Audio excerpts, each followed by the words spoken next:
Hey, I'd like to welcome you to another episode of Mission Matters. My name is Adam Torres, and if you'd like to apply to be a guest on the show, just head on over to missionmatters.com and click on Be Our Guest to apply. All right, so today I have Rodrigo Loureiro on the line, and he is managing partner at CyberVerse Advisors, and he's also a global executive technology leader. Rodrigo, welcome to the show. Thank you. Thanks for having me, Adam. All right, Rodrigo. So, man, I've been trying to get you on this show for a long time now, and I'm excited to finally have you on because I want to know what's going on in cybersecurity. I mean, I know you're busy and got a lot going on. I know you're going to be speaking at Davos later this year, and a couple other things, and then starting CyberVerse Advisors, another big announcement. Well, we're going to get into all of this, and I'm excited. But before we do, we'll start this episode the way that we start them all with our Mission Matters Minute. So, Rodrigo, we at Mission Matters amplify stories for entrepreneurs, executives, and experts. So that's our mission. Rodrigo, what mission matters to you? Mission that matters to me is really at the convergence of technology and security. I've always was a very technology-oriented person. You know, I think I was 12 years old when I started coding and developing code on the computer that my father gave to me when I was 12. And then doing my professional career, then I took a turn onto cybersecurity. And I'm very glad that I did, because I think that technology plays an incredibly important role in our lives, in the lives of everybody. Nobody can survive without technology. No company can survive without technology. But what happened, let's say over the last 15 to 20 years, is that you can't survive with technology without cybersecurity. Unfortunately, the bad guys are out there. So for me, it's extremely important to make sure that technology continues to benefit the world rather than technology holding back the world and being another source of problems in the world. That's why cybersecurity matters to me. And at the end of the day, is because technology, we're all about the technology society, and we can't do it without cybersecurity. Yeah, it's awesome. And one of the reasons I was excited to have you on the show is because for us, I mean, cybersecurity is a hot topic and you have a unique vantage point. I mean, given the amount of years that you've been in the field. So you mentioned, obviously starting when you were 12 with your first computer. I mean, take us a little bit further down the line in your career. Like, when did you know cybersecurity was going to be your niche or like your expertise? Like, when did that come about? Because even the field of cybersecurity, the way that we know it now, it's not that old. Absolutely not. It's not at all. It's a very new field, and actually, it's a very interesting story. As I said, I'm first and foremost a technology guy, a technology person, and I recall, it was probably about 15, 17 years ago or something like that. I was working at a company where we developed software, and I was chief architect back then. So. What I like to call the chief nerd. And I was responsible for the architecture and the development of all of our software solutions at the company.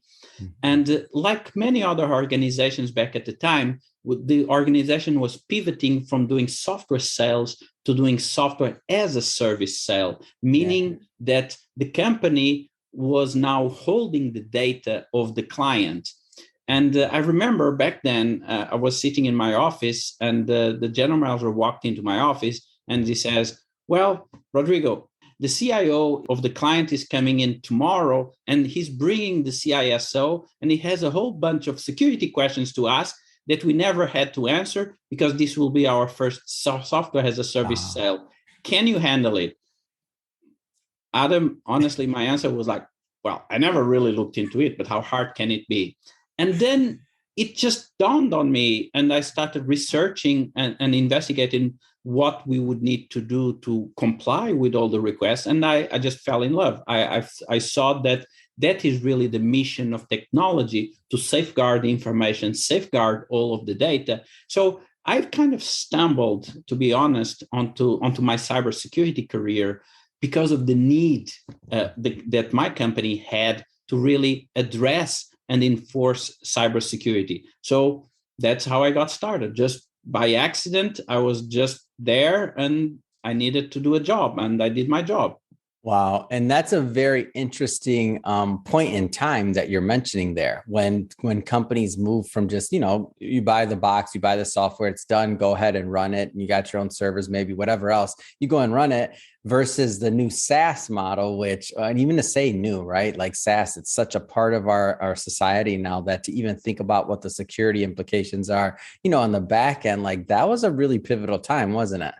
Absolutely pivotal. It was pivotal for both sides, for the vendor side and the client side, because it represented on one side, for the ones that I was representing, the vendors, it represented the shift from a one-time sale to a recurring revenue. So the companies that were involved into it, at the enterprise level, we may have done a sale of a software and we get a big project to implement it, and it's $10-15 million.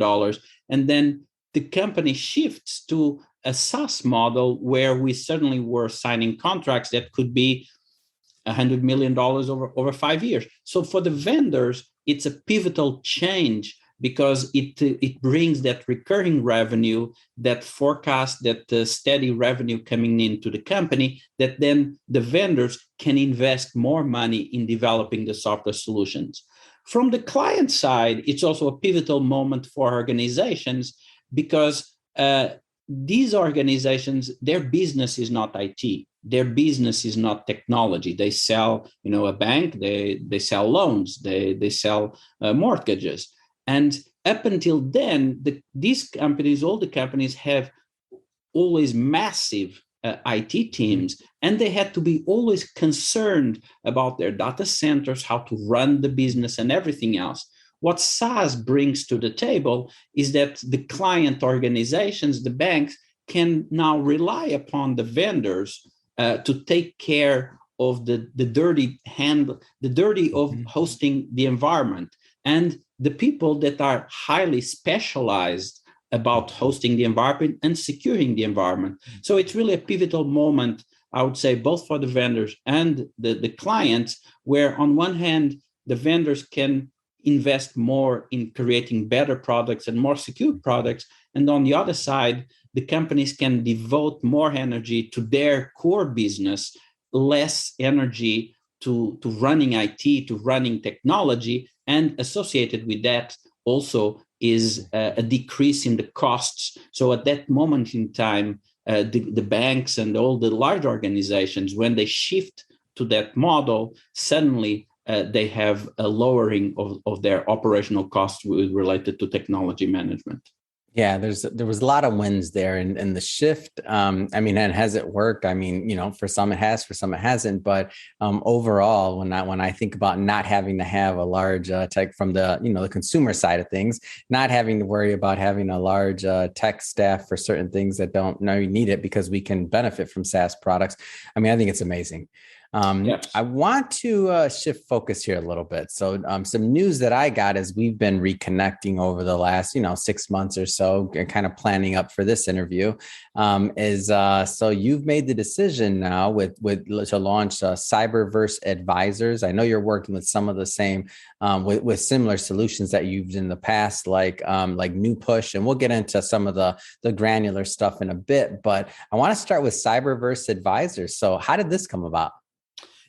I worked for many years at that company that I talked about, where we built software and then hosted software for large bank financial organizations across the world, the big and the best banks in the world. Mm-hmm. And then in 2015, they came a big challenge to me.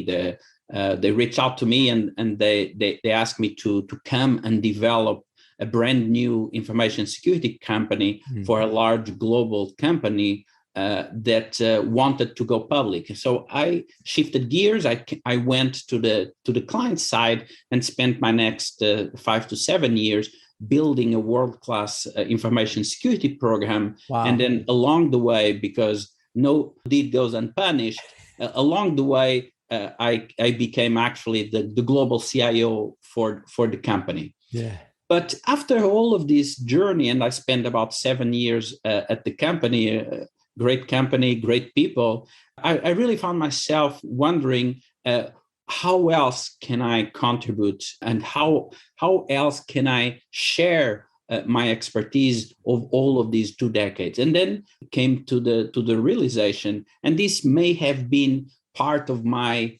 background, part of my style of person, that I've been for 20 years a consultant. I think I started to feel the need to go back to the consulting side, to go back to being able to provide services, provide advice to a large number of clients. And that's when I decided I had a good corporate career. I reached the top. Now it's time for me to go on my own and really provide back to a large number of companies a little bit of the advice and the lessons learned that I accumulated over the years. Hence my decision to not only be in that realm of cybersecurity and strategic and technology advisory services, but I also became very involved in a number of venture capitalist funds. I'm advising with some venture capital funds into what startups to invest, and I'm working also as a mentor for some of the startups, trying to have people and companies avoid making the same mistakes that I did. I learned from them, and I would like very much to see new startups, new companies grow fast and not do some of the obvious errors. Everybody will make mistakes, but there are some obvious mistakes that I think I can impart a little bit of my knowledge and experience and coach and mentor companies in the right direction. Man, it sounds like it's come full circle. Like a career has come full circle, and now you're finding other ways to become more of a benefit in other ways. So it's awesome. It's a great story. So I have to ask, cybersecurity 2022, it's a broad question, but it's intentionally broad because I want your vantage point. Like, what's interesting that you're seeing right now? Like, what kind of trends are you seeing? So, whenever you research the topic into trends and what's happening, people typically, and you'll see all of these articles on the press, on the websites, on blogs, top 5 trends, top 10 trends, the top 5, top 3. For me, it all boils down to really a big macro trend. And the big macro trend is that the traditional technology environment is gone. The traditional technology environment is gone. And this started a few years ago with this trend from software implementations where the banks had their secure data center and now they're on the cloud, now they're working SaaS, and then accelerated very, very fast with the COVID pandemic. Because now companies, and just pick your whatever company that you have. So the companies, they no longer have their own private data centers. They don't control the data center. They're on the cloud. They're on the public cloud, on the hybrid cloud. Mm-hmm. And now with COVID, now they don't even have an office. Now, where do the employees work? Well, I don't know. From home, from the swimming pool, from the cafe, from the airport, from the back of their car. You don't know. So what happened with the combination of these factors, with the hybrid and the remote work model and the transition to a very cloud-centric environment, a hybrid cloud, and companies use more than one cloud provider, what has happened, and I'll be a little bit technical here, is that the attack surface has exploded. And the attack surface is a big word to just say that there are more opportunities for hackers to penetrate your corporate environment. And you don't control the corporate environment. What has been said is that there's no longer what's called the network perimeter. You can't put a gate and some barbed wire around your stuff because your stuff is everywhere. Your employees are not in the office. Your computers are not in your data center, are somewhere. So the attack surface has exploded, and so have exploded the number of opportunities, the number of entry points that hackers have into your environment. And this means that you need to deploy an ever-increasing number of cybersecurity tools. You need to control the identities that the employees and your partners use. And one area that is in very topic of the day, supply chain. The supply chain also has a digital equivalent. It means that one company, they have a number of employees, but then they have hundreds of contractors, hundreds of service providers, and all of them have to log in to your servers that are, we don't know where, in which cloud providers, and you don't control any of those things. So the attack surface has completely exploded. And in my opinion, what has happened is that when you come with these top 5 lists, all of them are some flavor or some variation of the fact that the attack surface has exploded. Yeah, and listening to you kind of hear about that. Now, obviously, I don't work in cybersecurity, but from my end of things, and I know other business owners and entrepreneurs out there that'll watch this and executives, they're going to be thinking about this is when you kind of go down that timeline and the effects of COVID, the pandemic, people working from home, especially for financial institutions. I mean, I was in finance for, almost 14 years, and I worked for, really big companies, and thinking about when I still have friends and people that, that I know that still work at these companies. When I think about them working from home, it blew my mind. Never did I think financial advisors at these particular companies, huge companies, would be working from home or have, client data on their, of course, company laptop, right? And I'm sure they're doing the, what they need to do. We hope in terms of cybersecurity to keep the client data safe, but just the fact that it was even on a screen in somebody's home, it just took me back. I'm like, wow, I just couldn't even imagine it. And then I was thinking about, okay, these are some of the premier financial institutions that, let's just say, have a lot to lose if they don't get it right. Then I started thinking going further down the supply chain, or not supply chain, but further down the line of, let's just say, smaller institutions that maybe don't have the exact same funding or other things like that. And then I started really thinking, and I'm like, okay, there's a lot going on here that maybe doesn't meet the eye, huh? Absolutely. Because, we're now faced with problems that CIOs and companies never really thought about, right? Yeah. And quickly, right? Like time frame. So maybe they had to adjust, they had years to plan in the past, and now it was just snap your fingers. Hey, almost like the first time that it was brought to your table. Hey, Rodrigo, you think you could do this? It's our first SaaS client, right? Absolutely. Because companies have secured their environments, and you bring financial companies, and you have experience in financial companies. When you were working there for those more than a decade, how stringent you had to use your machine and your laptop and everything else. But now remember, people are working from home, and you're using your home router, right? Yeah. Your home router has not been inspected by any security expert, but your data goes through that router. The data of all of your customers go through that router. So this is what I mean by the explosion in the attack surface, the number of opportunities for an attacker to hack into a company. So now they can hack into the router that you have at your home, or your webcam that you have at your desk, or all the cameras that you have around your office, around your home. And typically those are the $20 cameras coming from China. We don't know where the firmware comes from of those cameras. We don't know how often they are updated. And that's a practical example of what I meant by the complete explosion of the attack surface and the implications that it has on the environment, and the problem that right now the cybersecurity world needs to be focused on is really understanding how to secure this extraordinarily complex computing environment. So I want to, and I know we talked about CyberVerse Advisors a little bit earlier in the interview, but I want to kind of circle back to that because I think this is a good point. So we know what the problem is, and you've done a good job on kind of showing us the outline and how some of this may have accelerated that macro view of what's going on.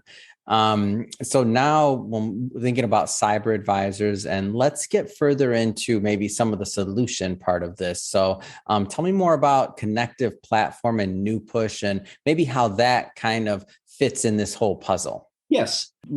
Back when I was on my previous company, the company, a very interesting company, owned 65 different universities around the globe in 27 different countries, a total of over 200 campuses around the world, each one of them with their Wi-Fi.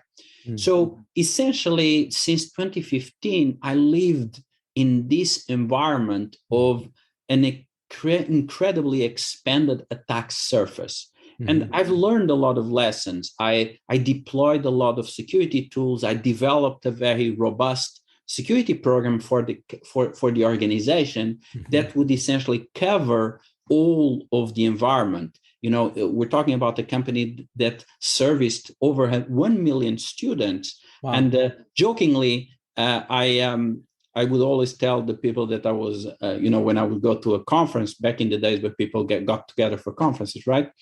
I would go to a conference and I would announce to everybody, well, every day I have 1 million potential hackers on my network.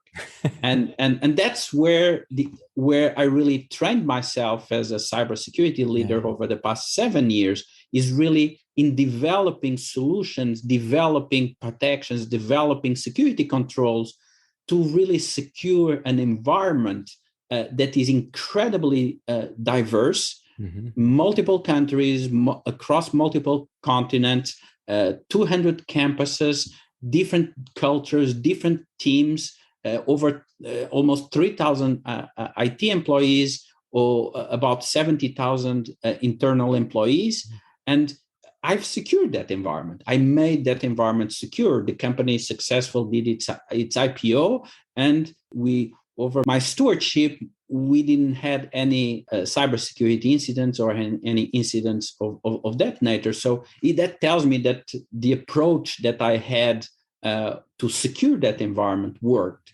And, that was also part of the reason why I decided to exit and be on my own and provide these services to the outside, is because I wanted to create a solution that embodies all the lessons learned that I had over these years, and everything that I put in practice, I can wrap it around one solution that I can offer to other organizations and entities that have this need, and all of them are dealing with this exploded attack surface. So that's what the Connective Platform really is a platform that allows the company to have full visibility, full control of all their assets across all of their environment, and extract that and consolidate, aggregate all of that information across the assets,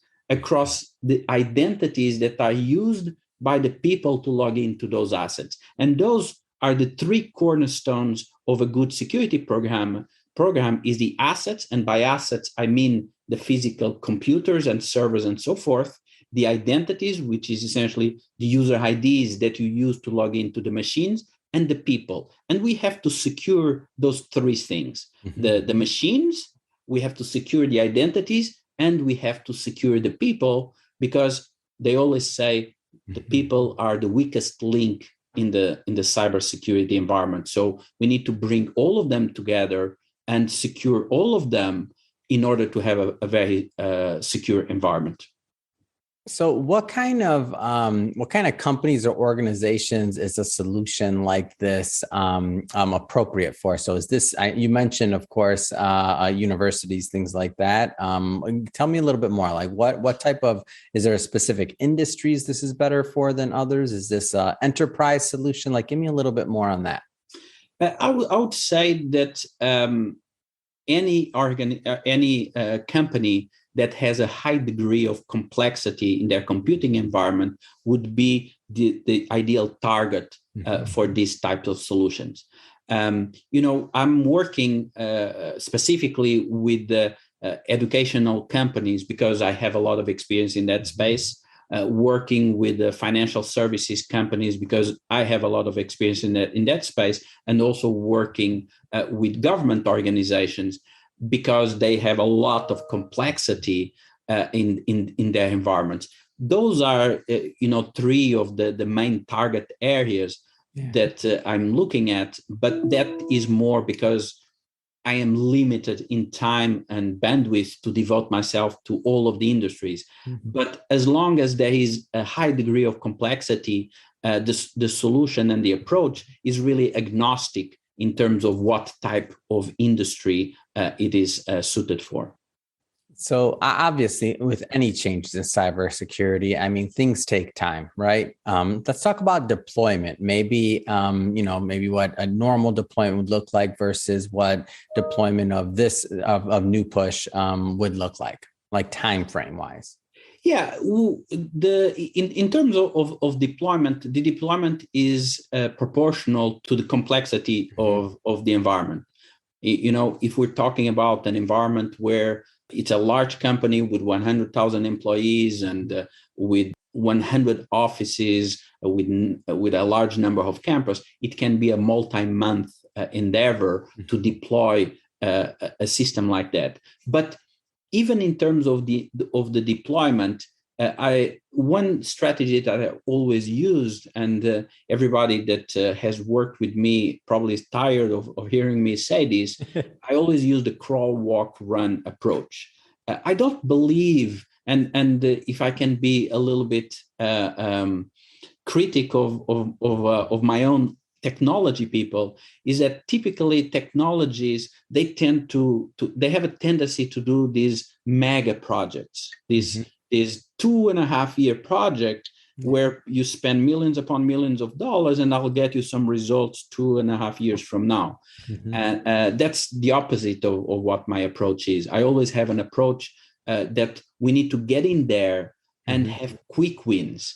We need to show value on a very short time frame. And this is exactly what one of the ways that I developed the approach for the Connective platform is that you can very quickly demonstrate value of the solution, securing subsets of the organization and subsets of the attack surface. So it's very easy to go into any organization and demonstrate value after 2 or 3 months. And that, at the end of the day, is really the value proposition, because the value proposition is, if I don't demonstrate value after 3 months, you can kick me out. So obviously organizations are looking at maximizing dollars and maximizing spend. So for some of these like mandatory cybersecurity, like defense things, like you mentioned, financial security, financial institutions, things like that, like what should organizations be thinking about when it comes to maximizing their dollars?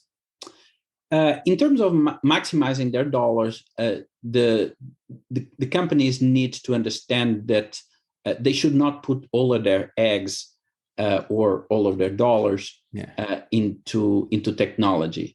I always say there are 3 components, and again, this is also a cliche that a lot of people talk about, but I'm a very firm believer on, which is people, process, and technology. And typically, CIOs and companies spend a lot of money in technology, but then they skimp out on people and they try not to have any processes. And that's a mistake. You need to equally look at the people that you have in your organization, at the processes that you have in your organization, as well as the technology. This is like buying a Ferrari and putting cheap tires on it. It's not going to work. You can't fully leverage the Ferrari if you don't have good tires. So there needs to be balance in terms of the people, process, and technology, and that is something that I always put forth, and I work with my clients to really realize that we need to look at the people, process, and technology equal. They are equally important in terms of securing the environment. It's great. So I have to ask, Rodrigo, what's next on your agenda? I know you're speaking in Davos coming up. I mean, tell me a little bit more about that. It's true. I was I didn't get the invite, by the way, but it's okay. Send me the video. It's okay. I will send you the video. It will be a nice video overlooking the snowy mountains of Davos, and Awesome. It's actually very special to me. I'm Portuguese, Portuguese by citizenship, but I was actually born in Switzerland. So when I got the invite to go to Davos, it was very important to me. It was like, okay, I'm going back home. No, it's a reflection. It's a reflection of the importance that cybersecurity has today. That in the World Economic Forum, the organizers of the World Economic Forum and the press events around that, they felt the need. We need to bring people that know about cybersecurity. And most of the surveys and questionnaires tell us that the number one risk that CEOs today think about is actually cybersecurity. You know, all the things they worry about, that is the risk that keeps CEOs awake at night. And if you really take a step back and look not just in terms of the corporate world, but in terms of the government world, you know, that is something that, you know, let's look at the current events and the Ukraine war. There is a digital component of this war. So it's absolutely something that corporations cannot survive without, and governments and nations cannot survive without. So it's absolutely at the forefront of the thinking of global leaders. So I'm very happy that the World Economic Forum is really considering this as a top problem and is bringing some experts from around the world to share their opinions and their advices so that we can go forward and shape the government policies going forward. Because obviously part of the capitalist market, but I do believe that the governments have a big role to play in terms of ensuring that the capitalist market does not forget about cybersecurity, because it can still be very tempting for corporations to skimp on, to cut the spending on cybersecurity. So it's important when we hear President Biden and other organizations to say we have to invest more, we have to spend more in cybersecurity. So there is a role for governments to put and create regulations, for example, mandating boards for public companies to have cybersecurity representatives in their board. These are matters that need to be addressed at the cabinet level, and I'm very glad to see that President Biden is addressing cybersecurity at the cabinet level, and companies, they need to address the issue at the board level. It's great. Great insight there, Rodrigo. I have to say, so I always enjoy our conversations and getting my updates from you. That being said, great to have you on the show. If somebody's watching this and they want to learn more, they want to connect and follow your work, I know I'll be looking forward to that video. What's the best way for people to connect and to reach out? Mr. Google can help. You can, anybody can go to rodrigoloureiro.com or cyberverseadvisors.com. They can reach out to me over at LinkedIn, and I'm available to come to you, to talk to you, speak at your event, because this is, we started and we're going to end the same way, right? This matters. And this matters to me, raising the awareness of cybersecurity. And it's definitely a topic that I'm never tired of talking about. And I would be ever more than willing to talk at any event or speak to any organization on raising the awareness of the importance of cybersecurity, and also helping your organization to create the necessary security controls in your environment. It does not have to cost millions of dollars. There is basic hygiene, basic cybersecurity practices that I still see today that companies do not practice. And that's typically always where I start, is to do the basics, and then let's go to the more complexities. So rodrigoloureiro.com, cyberverseadvisors.com, get in touch. Perfect. And we'll put all that information in the show notes so that our audience can just head right on over by just clicking on the links. And speaking of the audience, if this is your first time with Mission Matters and the platform, we're all about bringing on entrepreneurs, executives, and experts and having them share their mission, why they do what they do, like what gets them excited about their profession, and how are they out there in the market making a difference. If that's the type of content that seems interesting or fun or exciting to you, then definitely hit that subscribe button. We welcome you to. We have many more mission-based individuals coming up on the line, and we don't want you to miss a thing. Rodrigo, always a pleasure. Looking forward to getting that video from you, and wishing you the best. Thank you. See you soon.